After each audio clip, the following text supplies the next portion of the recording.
Welcome to Expat Hoops. Today we talk with VCU alum Mikel Sims, who is currently playing in Brazil. Before his professional career began, the Highland Springs, Virginia native spent a year at Bull City Prep and 1 season at Cowley Community College before joining the Rams for his remaining 3 seasons. But before we talk to Mikel, I want to remind you to be interactive with us at Expat Hoops. We're active on Twitter, Instagram, and Facebook. By hitting the like button, you can help this channel get more exposure, subscribing to the channel, or commenting below to the video on our YouTube page. We also have a Patreon page where we put content you won't find elsewhere. There you'll find previews of our guests that get sent to your inbox, pictures and videos from our guests from around the world, and much more. Find the best membership option for you and join today. You get additional content. It helps support this pod. It's win-win. Now, if you'll join me in welcoming Mikel to Expat Hoops, welcome to the show, Mikel. Glad to be here. So we're actually going to jump back a little bit to your VCU days. Like I said off the top, you went 1 year of prep and 1 year at a community college. Highland Springs native, went to VCU games growing up. What was the recruiting process for you and how it all came together with VCU, even with other schools that were in the mix? It's crazy because VCU wasn't really the first team that had hit me up from the A-10. St. Bonaventure actually reached out first from the Atlantic 10. And I had different schools from everywhere, honestly. I had schools from ACC, NC State, Miami, Pitt. I had narrowed it down to NC State, Texas Tech, and VCU. And VCU, I had told VCU that I was going to an official visit to Texas Tech on the weekend. And VCU said, we're gonna come in on a Wednesday for an official visit here first. And then we're gonna, So I went there for the official visit, and I seen places on VCU campus that I've never seen. And I'm from Richmond, and I've never seen a library. I've never seen the common area. I've never seen these things, and I was like, wow, like I didn't know there was more parts of the city that, and I felt love, and I felt like family. It was more so of a family vibe from the staff, and that's all I needed to know, man. So I like coming here. I'm at home, and I've been away. I don't want to go away no more. I want to be here. I want to win. It was a winning program, still is, and yeah, it was a no-brainer. Honestly, it was a no-brainer. So it's kind of an interesting question. We got into this a little bit with Jamal. Like we talked off the pod. Obviously, a guy you know very well. He spent a little bit of time out of living out of the area that his family was in for a period of time that he wasn't familiar with before college, and so it was almost kind of like looking back on it as sort of like overseas light. Do you think that the experience of going to prep school and going to the community college aspect, do you think that ultimately kind of prepared you a little bit for later on overseas life? Yes. It turns you into a man very quickly.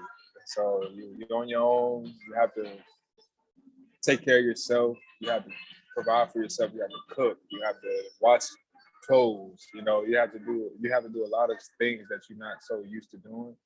And I just viewed it as I'm growing up. I'm becoming more of a man. That's basically why I look at it as. So with VCU, really good coaching staff, Mike Rhodes and all the assistants. Obviously a very successful career at VCU where you wound up being a starter your senior year, played a lot of minutes even when you weren't a starter.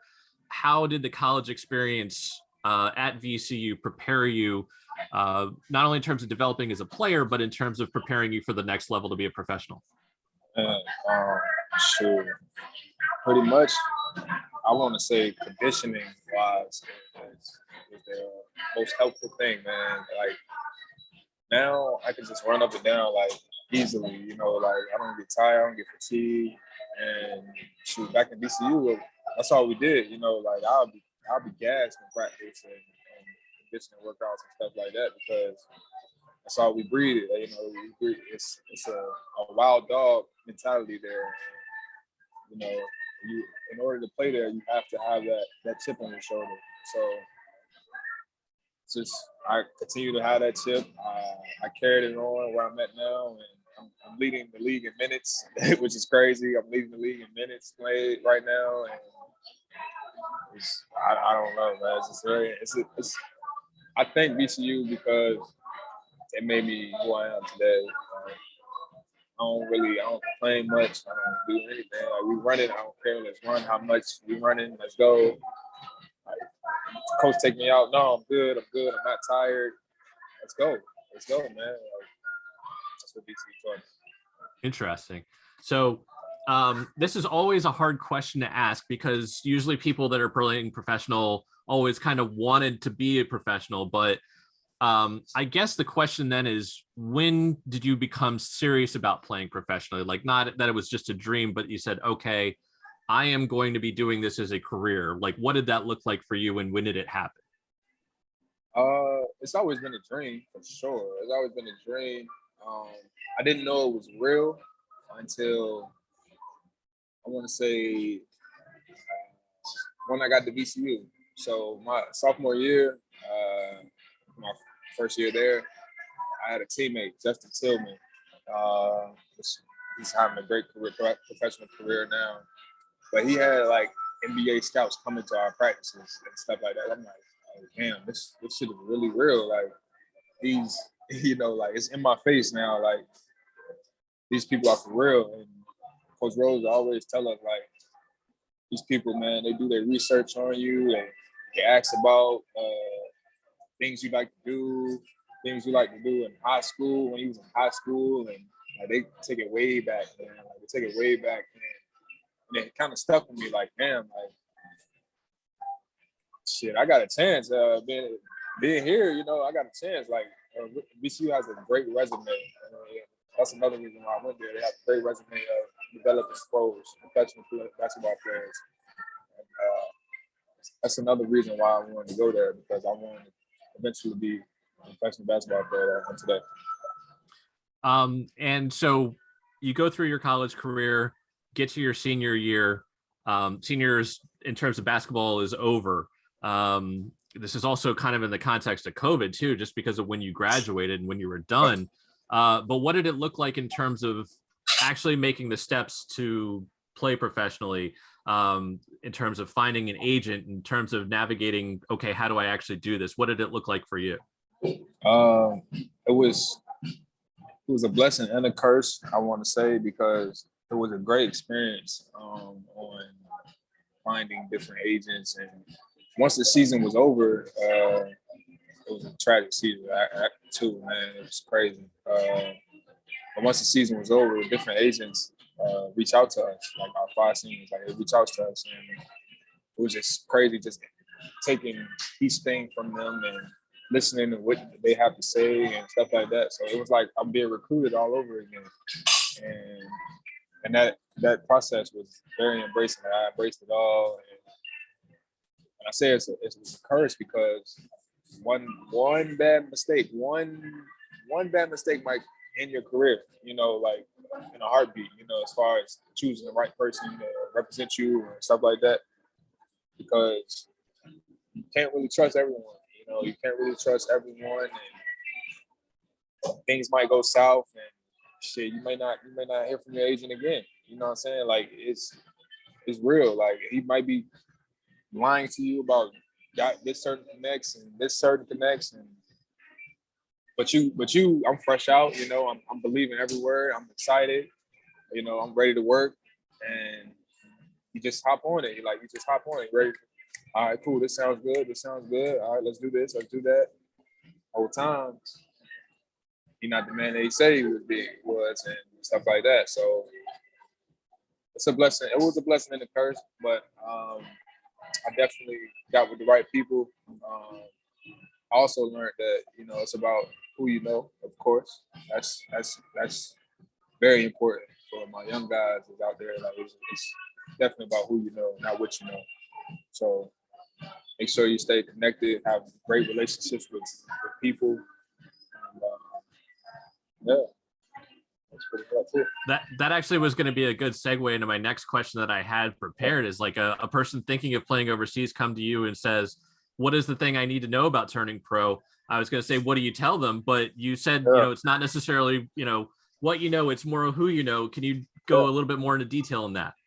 Yeah, it's like for the young guys, man, it's not like I wouldn't recommend you guys going for the top agents. Like it's like being recruited again. Like, you know, I wouldn't recommend you going to the top program because of their name or their face or who they represent. Like, it's more so who's the best for me, who has the best interest in me, who's going to invest in me, who do I feel comfortable working with together, because you guys are together.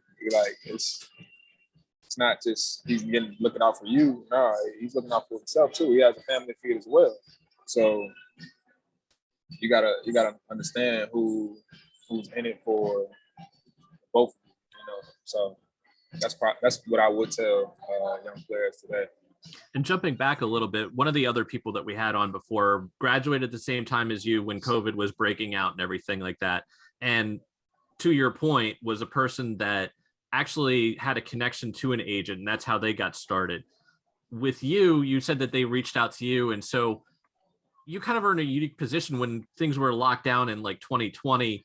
Did you do a lot of your stuff over the phone, over Zoom and everything like that? And was that a little bit weird trying to get to know the agents? Or it was very weird, man, because it's different. Like, you can't really, I'm big on vibes and getting vibes from people, and I couldn't find no connection over the phone. Like, only thing you got is your word, you know. So I had to believe whatever they were telling me. Like, but I'm more so, I like to be in person, and then over the phone stuff, I had to, because we couldn't travel, we couldn't meet up, so it was very hard. But I made it work, man. I made it work. And so you're in Brazil now. Sounds like in a good situation. Was that something that was a part of the conversation with your agent? Because in a lot of times from some of our past guests that they have connections in certain, you know, it's the agents might know either owners or GMs in certain leagues and everything like that. Was it kind of brought to you that if you have interest in playing in a certain place, whether it's Brazil or Europe or wherever it might be, was that something that came about to you? So the agent I'm with currently now, he actually has connects all over the world. Like, he's based out of California. I've never met him. Don't get me wrong, I've never met him, but whenever we talk, I know his passion. You know, I know his work. I know who he represented, and I know, you know, like, based back on who I know, you know, and those are the guys that put me on to him, because again, I'm a great person, and you know, they try to look out for me. I'm a young guy and stuff like that. So I already have this respect for this guy. So my agent now, he has connects all over the world. The market that I'm in now is in South America. He has people that business partners he works with here in Brazil alone. Brazil, Argentina, and Uruguay. So my team that I'm currently on now, they hit up his business partner. We reached out to him. Boom, do you have this type of player for this team? We need. Boom, boom. Say yes, I have it. And next thing you know, I got a job.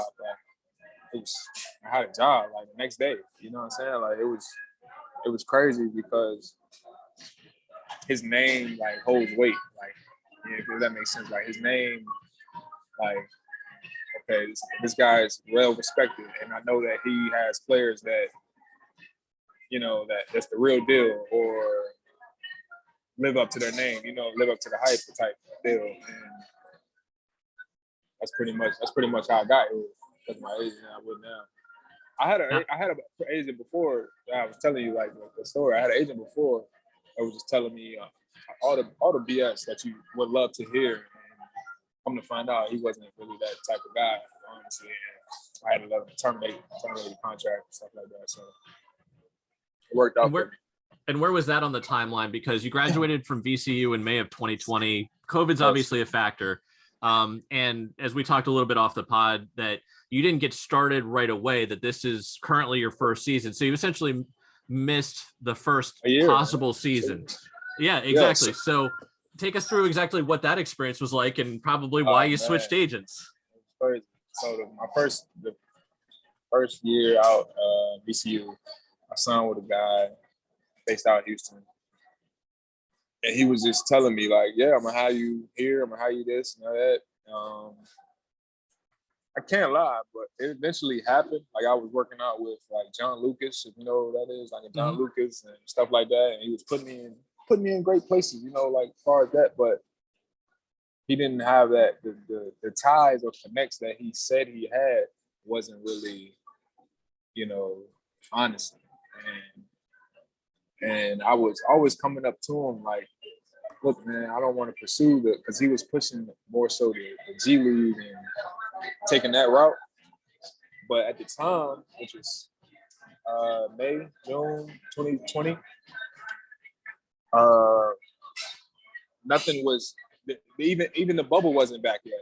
Like nobody knew what was going on. Like nobody knew what was going on because shit, COVID hit, you know what I'm saying? And nobody had any idea what was going on. And they had came to find out that they were doing a bubble. And by that time, I was in Houston. I was working out with John Lucas. And if you don't know, everybody comes to Houston to work out. Like I was in the gym with like fucking Harden and Austin Rivers and shit like that. Like it was crazy. It was crazy. I was like, damn, these guys. I look at you guys on TV all the time, you know. So, like I said, like he opened up some doors here and there, but his word wasn't really, like, you can't stand on what he was saying. So I had to let him go. And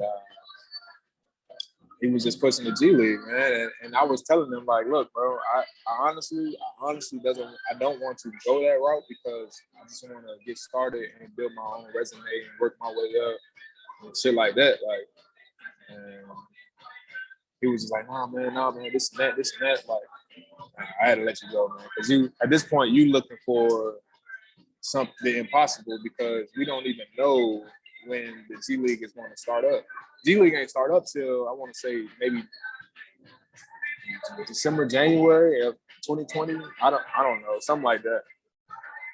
Which was, come on, man. And the condensed season too, yeah, all that. Yeah, like come on, now. It was like they had a bubble, I believe. They had like a bubble or some shit like that.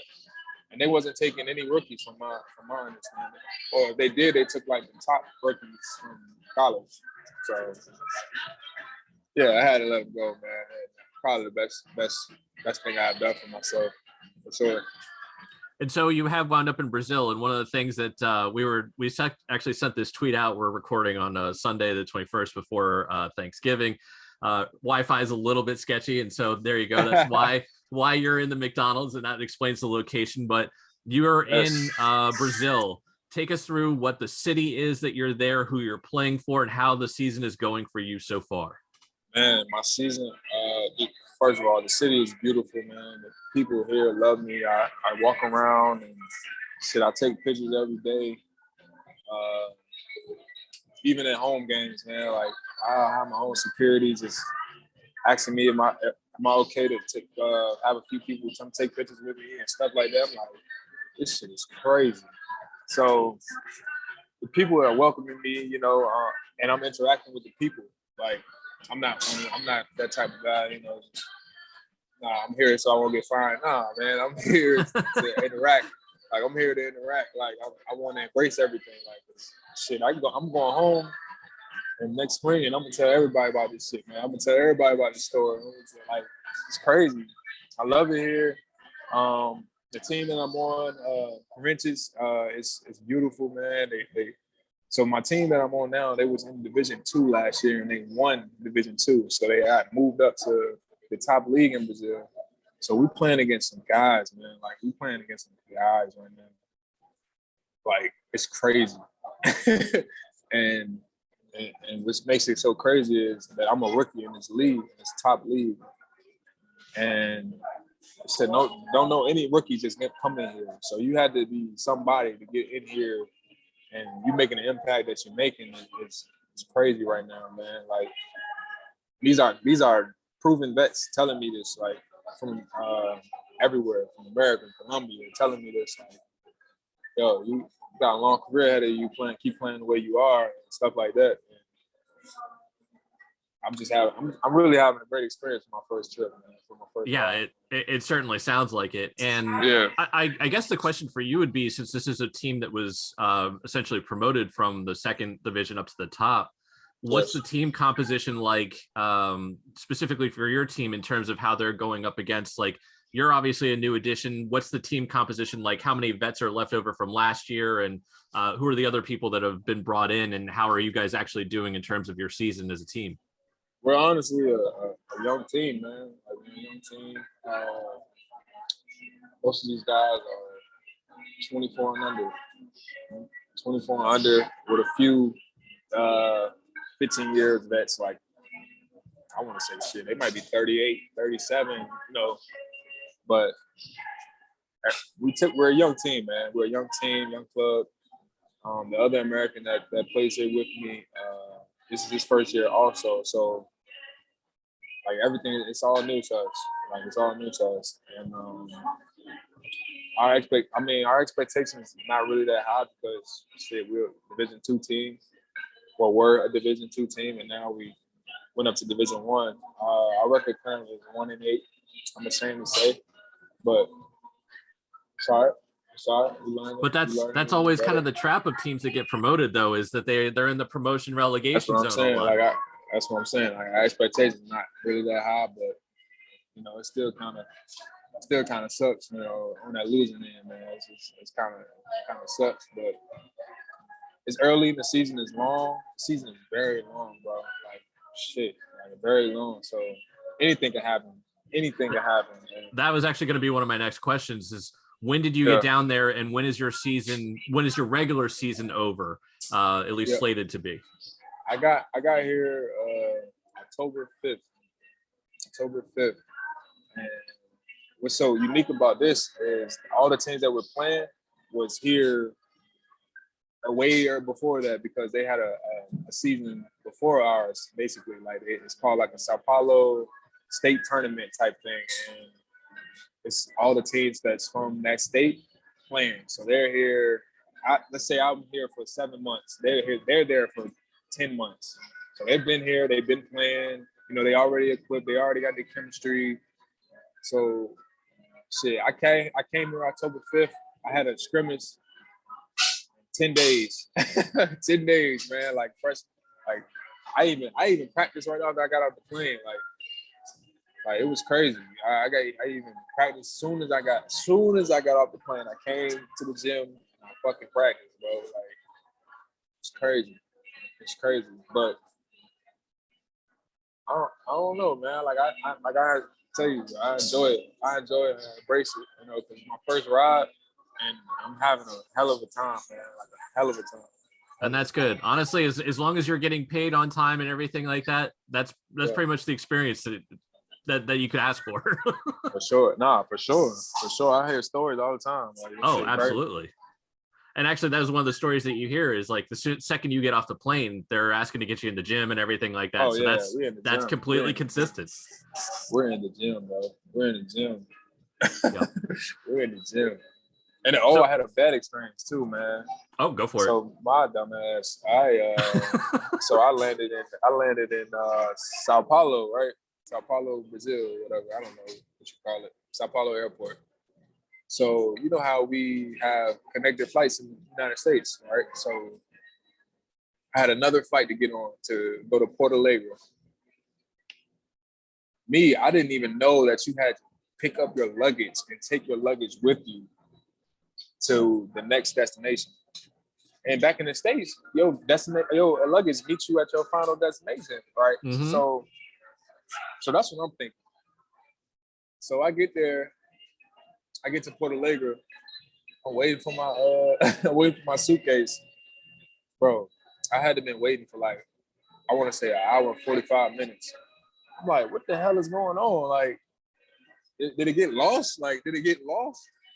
So I don't know any Portuguese at the time. Like, I know no Portuguese at the time. So I'm going to people. I'm like, Where's my bag? Where's my bag? No, I don't know. I'm like, fuck, I keep forgetting, like, I'm not home. Like, I'm not home. So they're like, oh. So I pull out my translator and was like, where's my bag? And they couldn't help me. They couldn't help me, bro. They couldn't help me at all. Like, so I had to reach out to my agent's business partner, and he kind of handles everything over here because he's over here. So he was like, yeah, the bag is in Sao Paulo. I'm sorry, man. I should have told you that you had to, that you had to bring your luggage with you. And what the hell, man? So I had to go, I want to say 9 days without anything, bro. I'm talking about all my shit, all my basketball shoes. Luckily I carried my game with me, so got my PlayStation. Of course, I'm good with that. But I didn't have nothing. Like, I didn't have my soap, toothbrush, all your toiletries and stuff like that. Like, I didn't have none of that. So I had to go to the store. Me and the owner are real tight, though. Me and the owner are real close. So he made sure, like, I was out here. Like, he went to the store, gave me some shorts, shirts, underwear, all that. Like, he made sure I was good. But at the time, I had to wear my teammates' shoes. It was crazy, man. I was going through. I was frustrated. I could imagine. Like, damn, it had to be me. Like, my first go around, it had to be me. But now that it's passed, it's a good story. It's sort of one of those things that you pick up along the way. But for that 8 or 9 days, I'm sure it was rough. Yeah, hell yeah. And actually, speaking of things that you're wearing and everything like that, we talked a little bit off the pod. I said, that's the name of the team that you're playing for. Tell us a little bit about that and what the kind of the requirements are of you in terms of having to wear that stuff. Yeah, so anywhere you go, especially within the city, you have to wear the team's gear because of the different sponsorships that you have that represents the club.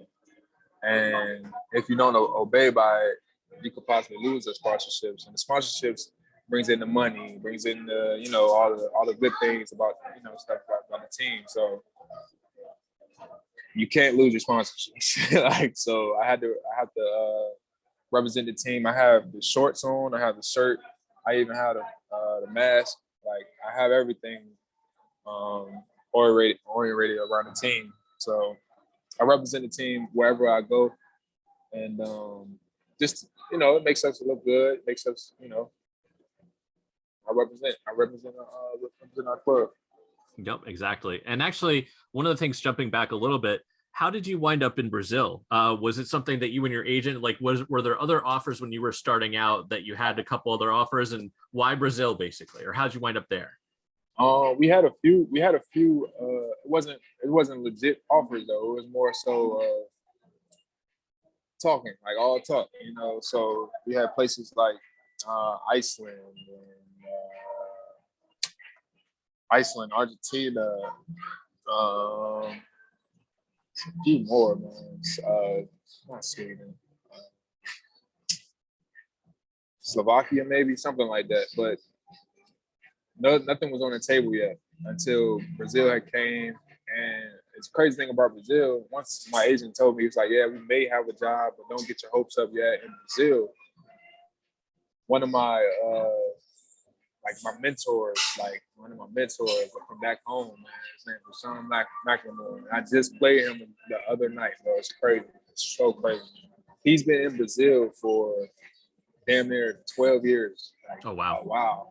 Like, he's been here for a while. His career is in Brazil. So once I found out it was in Brazil, I said, hold on.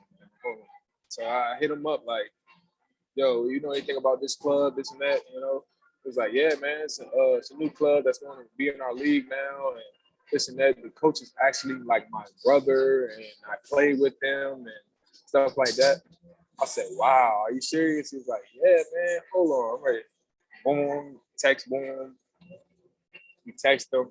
He was like, bro, I'm with Sims right now, with Kel right now, and we're working out, which we were. We was in Richmond working out together. working out. He was like, showed the videos of me, this and that. Next thing you know, the very next day, when I say I had the job, I had the job because who you know. I was going to say, You know? that's exactly as you said it. Between your agent connection and your friend, that was it.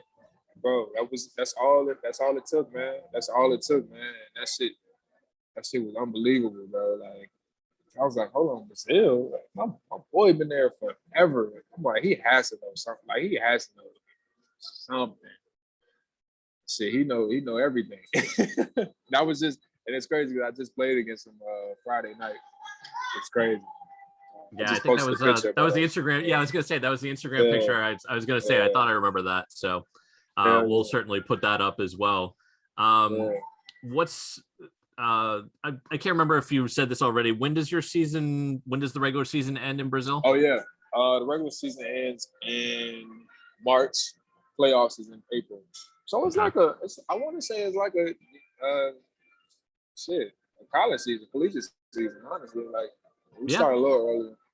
Yeah, I mean we started in October. Had our first game in October. Yeah, it's like collegiate season. And that's like one of the things that varies about being overseas too, is that some leagues are 8 months, 9 months, 10 months, and this one really kind of sounds like 5 or 6, really. Yeah, it's like good. It depends, and if you go to the playoffs, it's another month, of course. Right. But yeah. And so, in Brazil right now, you've had a really great experience, and not saying that you wouldn't go back, but in terms of navigating your career, do you have any goals in terms of you would like to play in certain leagues or countries across the world, or so far is Brazil kind of one of those places where you're like, you know what, I could see myself back here next year? I say that every day here when I wake up. I say, shit, I love to come back. Not whether it's with this club or not. Like it's not a big time difference from home. You know, like that's very important because I love my family and I love communicating with them and keeping them updated and stuff like that. Like it's no really crazy time difference. Only reason it's 2 hours now because you guys went to they had an hour back like 2 weeks ago or something like that. That's the only reason. At first it was just an hour ahead and I was like, oh my God, I could just call whenever, they'll be up, stuff like that. Oh yeah, but, a lot of our guests play over in Europe and everything like that, and some of them deeper into Eastern Europe, and it's just like I've got it up on the world clock on my iPhone of like, okay, so trust me, when I put in your city's time zone, I was just like, oh, that's amazing, I love this. This is going to be easy to coordinate. Easy, man. Like I love that, and this market is pretty good. Like I said, like I'm playing against some real good dudes, man. Like they're older, but they're fucking good. Like they're good, man. Like. Seriously. You may know one. He's kind of older. His name is David Jackson. He's from like the DC, Maryland area. Okay. This guy was a killer, bro. He went to Penn State. He's like 40 years old. He is a killer. Ooh. I'm talking about. But yeah, he was one of the guys like I talked to like from other club, and he was just telling me like the ins and outs and stuff like that, and telling me like, look, man, you're doing the right thing, man. Keep it up, basically. I respect it. And as far as your games now, are they streamed online, whether it's Facebook, YouTube, or where can we find your games if they're streamed? Yes, they are. Majority of them. Some games may not be streamed, but majority are on YouTube or Facebook. Sometimes both. So